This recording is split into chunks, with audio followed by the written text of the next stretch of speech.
My mother forced me to live as her dead son Mikey for 9 years, stripping me of my name, gender, and childhood, just to heal her imaginary grief. Now she's under full psychological evaluation and barred from contacting me while the courts investigate years of fraud, identity theft, and child endangerment. Subscribe so you don't miss what's next. I was 6 when the Barbies vanished and Hot Wheels filled my toy bin. Mom started calling me Mikey, her miscarried son. She only smiled when I played along. She buzzed my hair and made pancakes, but never asked what I wanted. My Sunday dresses disappeared. I slept in NASCAR sheets, my nails clenched tight under the covers. I learned early being loved meant being someone else. Aunt Rebecca stopped visiting. That's when I started feeling invisible in my own home. My kindergarten teacher asked why I signed Matilda on my art. Mom laughed, told her I was playing make-believe. That night, she threw away all my drawings. She replaced them with photos labeled Mikey's first day. I stared at those frames every morning, trying to remember a boy who never existed. At school, I stayed quiet. At home, I rehearsed a lie. I stopped asking about my name. The silence became safer than the truth I once knew. The day I got my first period, I thought I was dying. Mom found the blood-stained pajamas and screamed. She said, "You're ruining Mikey." She dragged me into the shower and scrubbed my skin until it burned. Dad stood outside the door silent. I begged for help, but he whispered, "She's fragile. Just do this for her." That morning, my identity bled out with my innocence. I learned to fear my own biology. I never felt clean again at 13. I asked for a bra. Mom laughed so hard she cried. She said Mikey didn't need one, and locked my request in a memory I couldn't erase. She threw my developing body into oversized hoodies and taped my chest for family photos. Dad adjusted the camera. I stared blankly. At school, they called me it. I avoided gym class and mirrors. Aunt Rebecca sent a birthday card addressed to Matilda. Mom tore it up before I could read it. When I turned 15, I wanted to cut my hair in layers like other girls. Mom forced me into a buzz cut instead, said Mikey always had short hair. I cried quietly in the bathroom as strands fell. She handed me a baseball cap and said, "Mikey looks handsome now." At school, someone called me a freak. I didn't argue. That night, I buried my last diary, the one where I still wrote "Dear Matilda" beneath the crawl space. Mom kept a Mikey wall in our hallway, photoshopped images of birthdays that never happened, awards I never won. Every time I questioned something, she pointed at it and said, "Don't disrespect your memory." One day, I found her sewing a baseball uniform with Mikey's name on it. I asked about my high school schedule. She snapped, "Mikey's home's cold now." That night, I stared at my reflection and mouthed, "Matilda." It felt like speaking someone else's name. The day I turned 16, I pulled out a yellow sundress from a plastic bin I'd hidden under the stairs. I put it on and walked into the kitchen. Mom's face turned gray. "Take it off," she barked. I said, "My name is Matilda." She grabbed scissors and slashed the dress, screaming, "You're killing Mikey again." Dad backed away. I called 911 with trembling hands. That call ended the lie. The state took me that night. At the intake center, a social worker asked for my legal name. I said Matilda and waited. She found a birth certificate, Matilda Rebecca Peterson, born 16 years ago. No Mikey listed anywhere. I cried for the first time in months. Aunt Rebecca arrived that evening. She hugged me tight and whispered, "I knew you were still in there." I buried my face in her coat. For the first time, I believed I might survive this. The court ordered a full psychological evaluation for my mom. She ranted about Mikey's baseball games and his real voice. The judge asked about documentation. She said it was in a showbox, but all it held were baby socks with tags from when I was 10. Aunt Rebecca sat beside me, gripping my hand. My father didn't show. The courtroom felt like a confession booth. I laid bare years of silence. I stopped apologizing for existing that day. Social services visited our house and found the Mikey wall. They documented fake trophies, altered school records, and a journal labeled "My son's legacy," written entirely by my mom.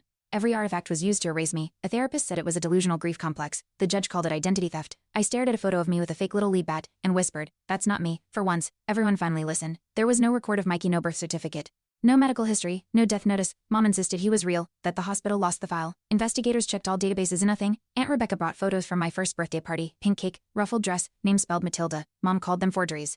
Her grip on reality cracked in front of strangers. I watched the wall she built crumble, brick by delusional brick. The truth no longer needed my voice to be heard. During a psychiatric review, Mom claimed Mikey had died in a house fire before I was born. She said I was his reincarnation. Investigators found no fire report, no insurance claim, no obituary. Aunt Rebecca said, "She's rewriting grief into fiction." My file showed no trauma consistent with fire loss, but I had burns, emotional ones. The court-appointed therapist said, "This is not mourning, this is a rassure." That sentence clung to me harder than any nickname ever did. They searched our attic and found a box labeled Mikey's time capsule. Inside were my baby teeth, preschool report cards, and my first pair of ballet slippers. Everything was real, but it was mine, relabeled. Aunt Rebecca cried when she saw my handwriting on a birthday card addressed to Mommy, from Matilda. It was dated when I was 5. The court called it psychological abuse. Mom screamed the judge was killing her son again.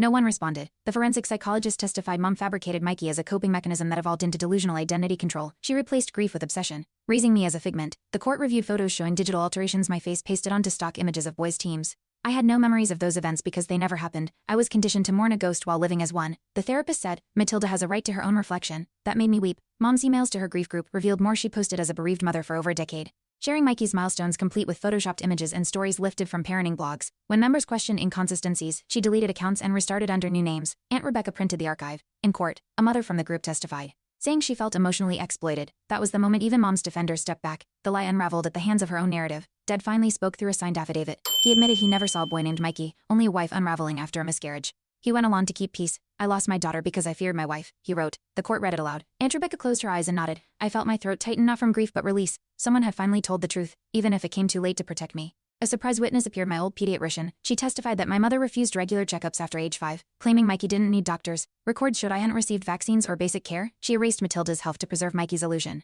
The doctor said. The judge looked horrified. I remembered fevers treated with herbs in isolation. The courtroom buzzed with whispers. I sat still, hearing my body finally named Matilda. Neglected, but undeniably real, the silence felt like justice. Child Protective Services traced school withdrawals signed under Mikey's name. Finding documents forged with crayon handwriting and falsified test scores. Mom had homeschooled me using a mix of online worksheets and religious pamphlets he's gifted. She wrote in one letter, praising achievements I never accomplished. Aunt Rebecca showed my actual notebooks and finished math. Scribbled poem signed Matilda. The contrast stunned the judge. That day, Mikey officially died. Matilda's name returned to the top of every file. A tech specialist recovered deleted emails from Mom's old laptop, unsent messages addressed to Mikey in them. She apologized for making me wear her dresses and promised she'd keep me pure until he returned. It was the first time I saw her remorse twisted with madness. Aunt Rebecca covered her mouth. She was grieving a boy she invented. She whispered. The judge ordered a deeper psychological review. I felt like a relic she'd preserved in layers of delusion. KSBS found video footage from a neighbor's doorbell camera recording of me, age 8, in a party dress, being dragged by Mom after I refused to change into Mikey's outfit. The video had no audio, but my face said everything: fear, confusion, loss. Aunt Rebecca gasped. The courtroom watched in silence. That image, me resisting erasure, became the centerpiece of the case. I wasn't just a name on paper anymore. I was a child wronged on camera, undeniably real. A digital archivist traced altered images on Mom's social media to stock photo sites. She had purchased templates, swapped faces, and fabricated entire sports seasons. The metadata exposed everything: upload times, match therapy appointments. She built a life around Mikey to replace reality. The analyst said. Even Mom's online friends felt betrayed. Screenshots flooded the courtroom, showing birthday parties, trophies, and quotes that never belonged to me. I watched the facade unravel pixel by pixel, my identity finally unbeard. The school counselor testified that Mom enrolled me under a fake name in a religious homeschool network. Avoiding oversight, I'd been denied field trips, health screenings, even report cards. She never let Matilda participate, the counselor said. Aunt Rebecca showed a sketchbook filled with drawing self-portraits labeled not Mikey. I'd drawn myself with long hair. Dresses, always smiling. That little girl only lived on paper until now. The judge asked if I'd like to speak. I said yes. In court, I held up a notebook labeled Dear Me. I read a page I'd written at age 11. If I ever get out, I'll find Matilda and tell her she's real. My hands shook, but my voice didn't. Aunt Rebecca wept quietly. The judge nodded solemnly. I didn't mention Mikey not once. That silence was my declaration. For the first time, my words weren't filtered through someone else's grief. They were mine, Matilda's. Finally heard, the prosecutor presented hospital logs proving Mom faked multiple pediatric visits using my identity, forging notes and prescriptions. The pharmacy records showed allergy meds prescribed to Mikey, even though I never had those conditions. She created medical needs to validate a fictional child. He said. I remembered gagging on pills I didn't need. Aunt Rebecca squeezed my arm. The court ruled it medical neglect. For once, justice didn't feel symbolic. It felt like someone had finally listened. My final twist came in a sealed envelope. The court psychologist had compiled my drawings, essays, and therapy logs into a report labeled Matilda's Reconstruction. It documented how I used fiction to survive reality. Each poem, sketch, and invented game a way to anchor myself. She's not broken, it concluded. She's unfinished. Aunt Rebecca framed the phrase.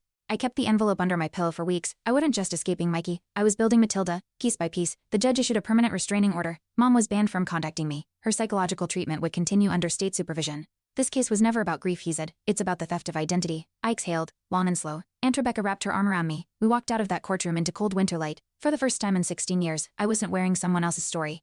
I was Matilda, and I was free. At Aunt Rebecca's, I stood in front of a full-length mirror. My hair had grown out. I wore a skirt I picked myself. I whispered Matilda to the girl staring back. She didn't flinch. I felt like a real person, not someone's illusion. Not someone's project, just me. For the first time, I wasn't performing, I existed. That was the loudest truth I ever spoke. Therapy wasn't easy. Some days, I didn't speak. Others, I couldn't stop. But every session peeled back a layer. We talked about control, survival, and choice. I brought in the yellow dress, what was left of it, and laid it on the table. She tried to destroy you, my therapist said. But here you are. I nodded. I wasn't healing to become someone new. I was reclaiming someone old. Aunt Rebecca helped me apply for college. On my personal essay, I wrote about growing up as a ghost. She smiled and said, let them meet the girl who clawed her way out. I kept my sketchbook open beside me, now filled with drawings of Matilda, free, full, unedited. I didn't erase a single line, not even the messy ones. That girl had finally found her edges. The court granted Aunt Rebecca full legal custody. She changed my school records, health files, and to match my real name. Meredith Peterson. My mother was placed under indefinite psychiatric care. The system labeled her a high-control caregiver, with delusional identity fixation.